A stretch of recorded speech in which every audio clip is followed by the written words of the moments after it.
தன்னுடைய தன்னிகரில்லாத செயலால் மட்டுமே தலைநிமிர்ந்து வாழத் துடிக்கும் தனுசு ராசி நேயர்களே. நான் சுயம்பு, நானா வந்தவன் அப்படின்னு சொல்றதுல அதீத கர்வமும் உண்மையும் இருக்கக்கூடிய ஆட்கள் யாரு அப்படின்னா தனுசு ராசி ஆட்கள் தான். அப்படிப்பட்ட ஒர்க்காலிக்கான பர்சன். தனுசெல்லாம் நம்மளுக்கு வேலைக்கெல்லாம் கிடச்சிட்டா சூப்பர். எப்பயுமே ப்ராக்டிக்கலாக யோசிக்கிறவங்க தான் தனுசு ராசிக்காரங்க. எப்பயுமே ப்ராக்டிக்கலாக பேசுவாங்க, ப்ராக்டிக்கலாக யோசிப்பாங்க.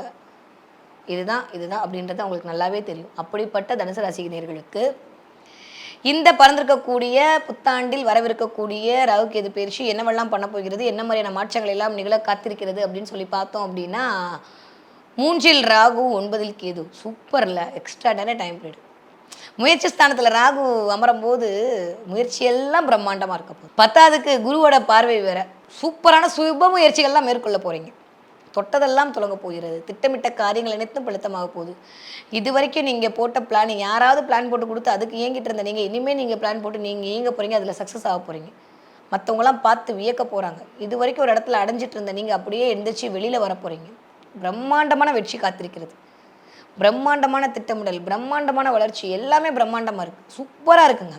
டைம் பீரியட் மோசமாக சொல்கிற மாதிரிலாம் ஒன்றுமே இல்லை. ராசி என்னமோ சொல்லுவாங்களே, அந்த மாதிரி ராசிநாதனுடைய பார்வை அதுவே பெரிய ப்ளஸ்ஸு.